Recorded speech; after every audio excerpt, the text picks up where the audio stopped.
ಏನಾಯ್ತು? ರಕ್ತ ಬೇರೆ ಸೋರ್ತಿದೆ, ಕಾಲು ಹೀಗೆ ಒದರ್ತಿದ್ದೀರಾ, ಜೋಮ್ ಹಿಡಿತಾ? ಇರುವೆ ಕಚ್ತಿತ್ತು. ಇಷ್ಟು ರಕ್ತ ಸೋರೋದು ಒಳ್ಳೇದಲ್ಲ.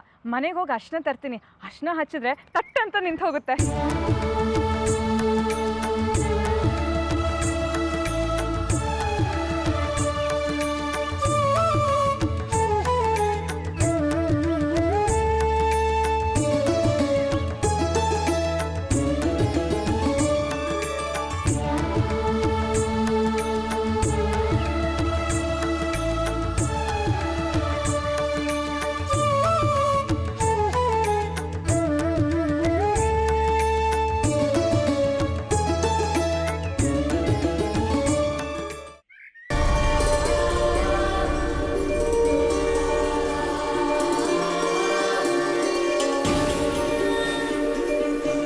ಎಲ್ಲಿ?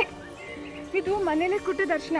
ಇದನ್ನ ಹಚ್ಚಿದ್ರೆ ರಕ್ತ ಟಕ್ ಅಂತ ನಿಲ್ಲುತ್ತೆ, ಗಾಯನು ಬೇಗ ಗುಣ ಆಗುತ್ತೆ. ಮತ್ತೆಂತ ಹೇಳೋದು? ಮಕ್ಕಳಾಗ ಹಠ ಮಾಡಬೇಡಿ, ಹೆಚ್ಚೇನು ಉರಿಯಲ್ಲ. ಈ ಅರ್ಶಿನದಿಂದ ರಕ್ತ ನಿಲ್ಲಲ್ಲ. ಯಾಕೆ? ವೈದ್ಯ ಮಾಡೋರ ಮನಸ್ಸಿನಲ್ಲಿ ಕೋಪ ಇರಬಾರ್ದು.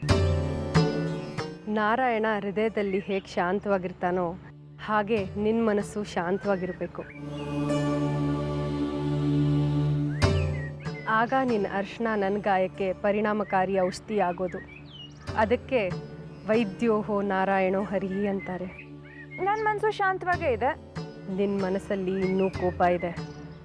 ಕೋಪ ಹೋಗೋ ತನಕ ನೀನು ಏನೇ ಹಚ್ಚಿದ್ರೂ ರಕ್ತ ಸುರಿಯೋದು ನಿಲ್ಲಲ್ಲ. ನನ್ನ ಮನಸ್ಸಲ್ಲಿ ಕೋಪ ಇದೆ ಅಂತ ನಿಮ್ಗೆ ಹೇಗೆ ಗೊತ್ತು?